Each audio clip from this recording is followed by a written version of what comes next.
Okay, you can't do that, other solutions. Buy a piece of land. When you have enough money, just buy a piece of land. Then save up your money, put a foundation. Save up money, put one room on it. Save up money, put a kitchen on it. Until you can do it, right? There are government programs, like in San Diego, we have a program called Habitat for Humanity, which if you are under a certain income level, they have, and I know brothers that have done it, the school bus drivers that have bought their houses. I know a brother, and he was a school bus driver, you know, a revert, subhanAllah. But he said, I'm not going to buy on riba. He didn't go fatwa shopping, as all of us think Islam is Amazon, right? So what did he do, is he reached out to this program, and they said, okay, we'll buy a house, and you will pay just the principal. And then you also help us by fixing houses and things, whatever. He figured out the system, and he only paid principal, no riba involved, right? His contract with them was just the principal. And it's a non-Muslim program, right? Look into it, find ways, be creative, right? Pool your money together. So that brother, subhanAllah, he bought the house, and I'm not going to say exactly how much, but around $120,000, way back. SubhanAllah, he just recently sold it, and it's, between us, it's kind of the ghetto, right? I really hope he doesn't watch this, right? He just sold it for $700,000 or $600,000 or $700,000, right? And that's profit. Why? Because he didn't have to pay a bank. If he had bought it through a bank, he would have ended up paying more than $1 million, right? You see, people are foolish. You know, people, they don't think, I bought this house for $300,000, and 5 years later, I sold it for, I made $100,000. No, you didn't. Look at how much you paid in interest. You paid $600,000 and you sold it for $400,000. You lost $200,000, you intelligent person. Edited for.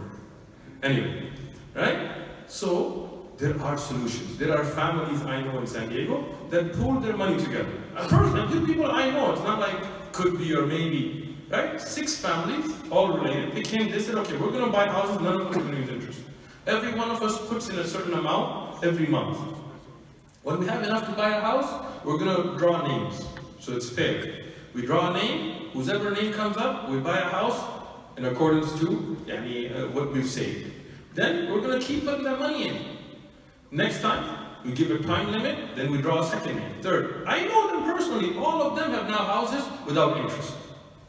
Right? I know brothers that, saved up money, they bought up houses in Texas and Arizona, which are cheaper, didn't live there. Just put them on rent, right?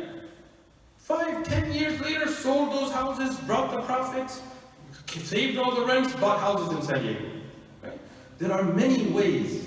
You have to figure it out, right? You have to talk to your local ai and Muslim organizations. Don't look for fatwa shopping. A fatwa will not make haram halal. Remember this.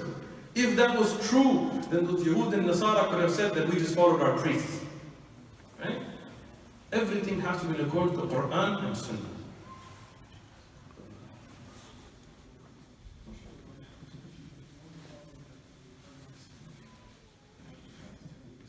Is nothing. Barakallah. See, mashallah. They have a program here in your masjid. You put up 20%, and alhamdulillah, without riba, you have a program in your own masjid. I wish we had this in our San Diego. I would have bought a house a long time ago. Right? So, do it. And wallahi, Allah subhanahu wa ta'ala will put barakah in your home. I'm telling you this from personal experience. I didn't come from money. My father passed away from this dunya, he didn't leave me anything. Alhamdulillah. May Allah reward him for it, right? I own multiple properties right now, all bought on cash. So don't tell me it can't be done. You can do it. Find solutions. Good sister, did I answer your question? Or? Any other questions? Or should we go to the brothers now? Yeah, I have a question. Assalamu alaikum. Wa alaikum assalam. So, I have 2 questions. One is for you only get one for free. Okay. No, I'm just kidding. Okay, I'll ask my one for you. No, I'm just kidding. That's both. So I wanted to actually following up on the question about the program that Al Rashid started for buying houses. I wanted to ask how it works, because there's a lot of halal mortgages, and they just seem kind of silly to me. I don't understand the point of them, so I wanted to ask to explain how this program works. That was my first one. How about we let you ask the Imam later, so and it can be more of a one-on-one offline conversation, that he can give you all the details. I'll probably botch it up, and we don't have time to give the details here. You can ask the Imam, inshallah. He's here, barakallah fihi, and inshallah you guys can discuss that later. Sounds good. Second question, go ahead. Second question was, what's the best way to give da'wah then? Like, specifically if you're in your neighborhood or if you're at university or something, what's the best way to do that? Excellent question. The best way is what fits the time and place the best, right? It's not a cookie cutter thing, da'wah, right? So for example, Ramadan is coming up. That's an excellent opportunity for da'wah. What I do personally, right, is I buy some sweets, whether it's baklava or warbat or laddu, gulab jamun, whatever, right? Get some traditional sweets. It doesn't have to be your own tradition, anything, right? And we go out there around the neighborhood, me and my son, or sometimes either my wife, if there's a female living there, then, right? And we have little pamphlets about Islam, and we say, hey, we're your neighbors. I know during COVID it's a little bit difficult, but I've been doing this for many, many years, right? And we had some sweets that we just wanted to share with you because we have Ramadan coming up. It's a month we're going to be fasting. And I just wanted to share a couple of flyers so that we can get to know each other better. And alhamdulillah, it's developed a great relationship in the neighborhood where people know about Islam, they know about the practices through that. In our masjid, we have the same program, but on a bigger scale. So we have iftars we do for non-Muslims, and of course the Muslims as well. But certain days in Ramadan, and again, I know COVID kind of throws these things off, but generally, right? We would make iftar, and then we would have the brothers walk the whole neighborhood, every house, and give them an invitation for free, right? An invitation, something sweet, so that, whatever, something, I know keto is big nowadays, and you can get like some, I don't know, something keto, right? I don't know what sweet is keto, but the doctor can help you out, inshallah, right? So, something to kind of give them, and also an invitation to come to the masjid free of charge. We sit on the floor, but we put up tables for the non-Muslim neighbors. We separately, men and women separate, according to Sharia. We don't violate any of the rules of Sharia. But we invite them, we give them food. We have special du'at, meaning that amongst the brothers, who sit with them and talk to them during their iftar, and we take questions. And from them, alhamdulillah, we've had people that accepted Islam. So these are ways, right? Other ways, you're in university, people, especially for the sisters, you are our number one du'at actually, because you are the visible da'wah. Most brothers, they're incognito, right? You can't really tell they're Muslim. Right? Even like before we got like big beard, like he's Muslim nowadays, no man, non-Muslims have bigger beards than us. And I was coming here, Canada, I saw some guys on the plane, and I was like, mashallah, man, what do you put in your beard? Right? What kind of oils you're rubbing in there? We gotta hook a brother up some secrets, right? So you don't know. But sisters, mashallah, visibly with their hijab, with their abaya, niqab, and their, mashallah, their representation of haya, of shyness, and this is a great da'wah. So when somebody asks you, aren't you hot in that? Which I don't know if you get that question here, because mashallah, the weather is so beautiful. But if somebody asks that kind of a question, like, aren't you uncomfortable? Explain, no, I'm a Muslim, alhamdulillah, my Rabb ordered this to me. Is there like, is some guy forcing you to do this, right? So no, my Rabb ordered this, in fact, in your Bible, that it's hijab, but that's a sign of authority of a man and a woman in the Bible, not in the Quran. Right? In the Quran, it is a sign of a free and honorable woman. Right? So use that opportunity for da'wah. Right? So every situation, evaluate the situation, and within the boundaries of Sharia. I'm not saying ever violating boundaries of Sharia. Within the halal, find the way that's best for that opportunity. Good? Or that? I think brothers want a chance now. Alaikum assalam.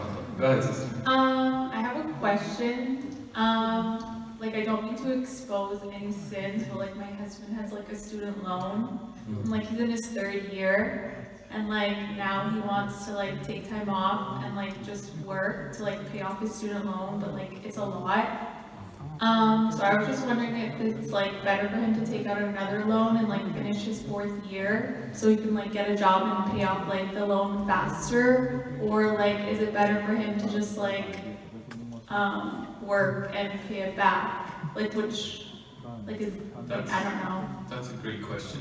And let me know who your husband is so we can beat him up outside. No, I'm just kidding. I think the best thing, in my humble opinion, is if he can maybe speak to the community leaders and some of the brothers and maybe take a personal loan, قرض الحسنة, and a loan without interest, and pay off his loan and be responsible and pay that loan back.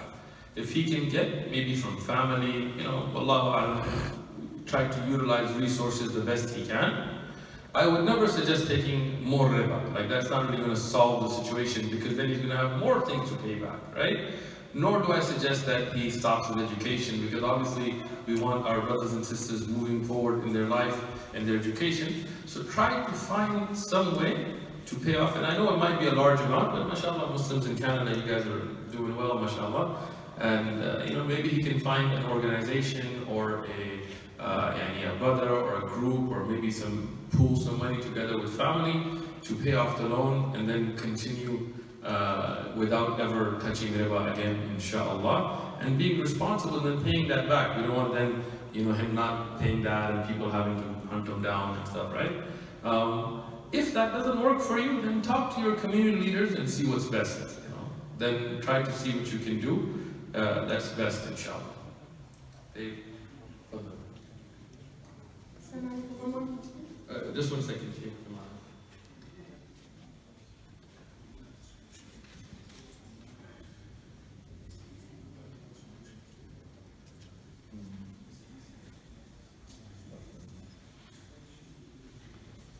So I think the Sheikh made a good point, and also to emphasize that there are programs that are there for solutions and help, but a lot of people have ta'assub, like partisanship, that this guy's from this jama'ah, and this guy's this guy's,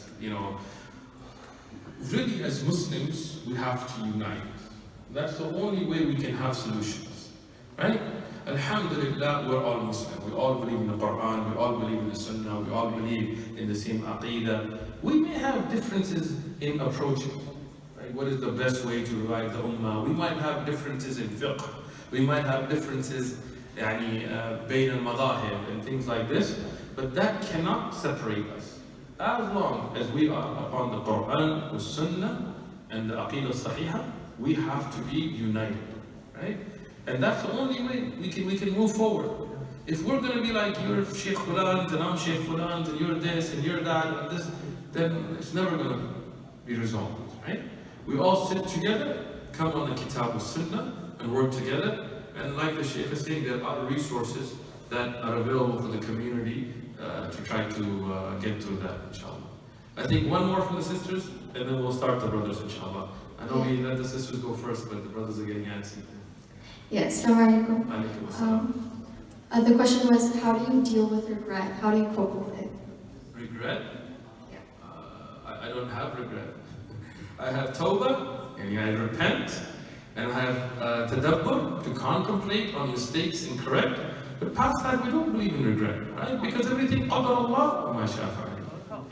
Islam is such a beautiful. I was taking a psychology class once through a master's program. And the teacher, this is in 2006, I believe, or 2005 maybe. The teacher, he said, you know what? Who here has this and has, one of the things he asked in the class, he said, who here has debt? And I was the only one that didn't raise my hand. Everybody, because their houses or cars, everything is done. Everybody, I was the only one, right? And then he asked, who here has been through depression? And he said, everybody, I'll accept the answer except for him, except for me. I was like, why not me? He said, because you're Muslim. I was like, what does that have to do with anything? He goes, because every Muslim I meet, everything bad happened, they say, qadar Allah. And he was a non-Muslim, but he had worked in Gulf and Saudi and stuff. He knew about Islam, right? So think about that. As Muslims, we don't think back, oh, if I had married that guy and not this guy, or if I had married that sister and not this. No, qadar Allah, ma sha'a fa'al. We do have tawbah. We don't just harm somebody and say, I'm not gonna, whatever, I did what I did. Qadar. No. It's tawbah there, because you made a decision, you have to fix it. Right? Once you fix it with tawbah, yes, you have dua, you have turning to Allah, trying to fix what you did wrong, but we don't sit there and regret. Right? We don't say if and could have. Khalas, happened, move forward. Right? We have tadabbur, we think, we contemplate. Sometimes we think, man, I wasted so much of my time without memorizing Quran. But you don't regret. Instead, what you do is then you start memorizing them. I'm old, so what? You think Allah can't do it for you? Allah can do anything. So don't believe in regret. Believe in moving forward and thinking ahead. Inshallah. Then we'll give the brothers a chance, and then we'll get back to the sisters, inshallah. Write down your questions in case if you don't forget. Go ahead. Question. We'll use the mic, just close it, bro. Assalamu alaikum. Wa alaikum assalam wa rahmatullahi. I got two questions, that's okay. Go for it. My sister had two, so we get two. These are not my friends who wanted to come, but weren't able to. Is it prohibited for a Muslim surgeon to participate in plastic surgery that may include harm or like modifications of the body, like maybe halal or haram? That's the first one. Let me answer. So regarding plastic surgery, there are obviously different types. Some that are done due to accidents, like I was in an accident myself. You may not notice it, but my nose is split open. But alhamdulillah, there was a plastic surgeon at the hospital, and that's why he fixed it up pretty well. And people have certain things that happen out of accidents. Obviously, that is halal. Then there's plastic surgery that has to do with that which are natural defects, right? Things that like cleft palates and things like this, where no doubt all the ulama of Islam has said that this is halal, right? Like somebody's born with no eyelids, and they cut some skin and put, mashallah, or somebody, like I know somebody who was burnt really bad, and they grafted skin and, alhamdulillah, those are all halal.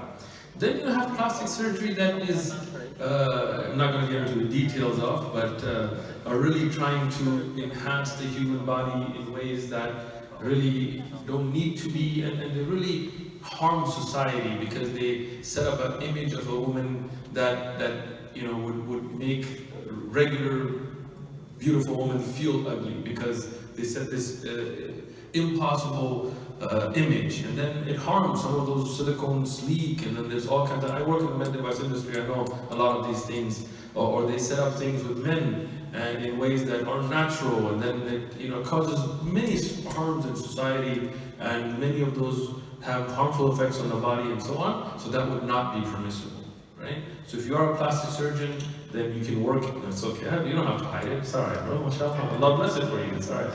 Your friend is a plastic surgeon, right? Just work in the halal aspects of it. Allah bless it, inshallah. Just pay your zakat and making all that money. And the second question is earrings for men haram? Yes, earrings for men are haram. It's easy.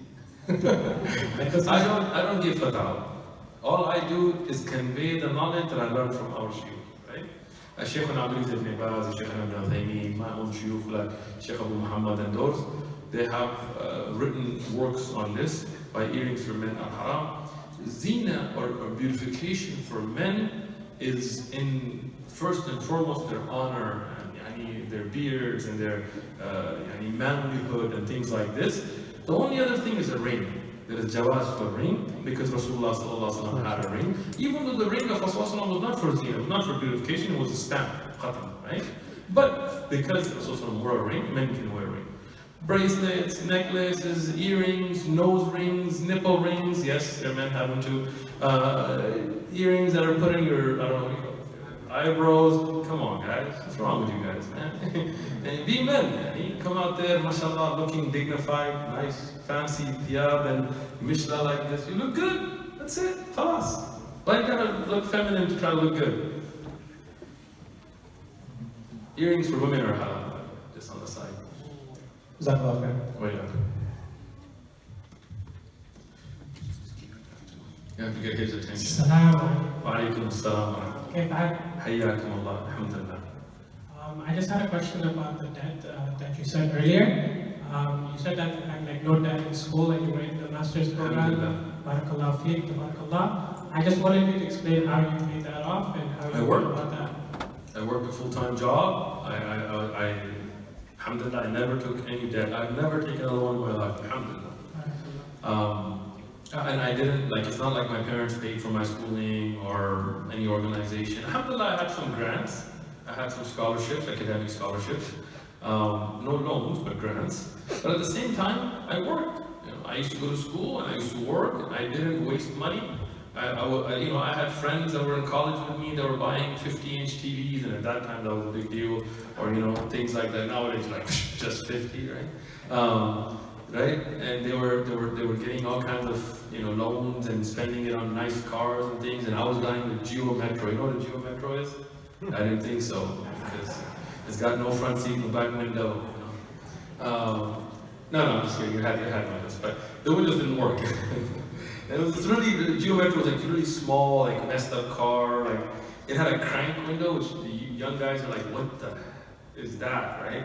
Like you had to crank the window to go up and down. Yeah, really, seriously. Yeah. There was no app for it. And the crank would always be broken because really, bad car. And but so what? I was an engineer. I was working. I was doing my master's. I was studying Islam, and you can do it. But people take. Okay, let me give you some financial advice. Right? Understand the difference between needs and wants. Tell you, an iPhone is what? Of course, a need. Come on, guys. What's wrong with you guys? No, I'm just kidding. Right? These are wants. Right? A nice car is a want. You got a good public transport system, I think, right? Better than us anyway, right? A bicycle will get you there, right? But you have wants, right? To understand the difference. When you can afford it, buy a Lamborghini. Allah Mubarak. I'm not hating, bro. Right? Live it up. No problem. Within halal, right? Pay your zakat, give your sadaqah, then you want to buy a Bentley, Bugatti, Chiron, whatever, right? Go buy it, no problem. But when you can't afford it, don't do it. Right? Live within your means. Next. Fadlu, I think there's. Go ahead. Assalamu alaikum. Wa alaikum assalam wa rahmatullahi wa barakatuh. Is it okay for a woman to do a surrogate? I'm not sure that's the right word, but let's say if there are two couples, if we have two couples that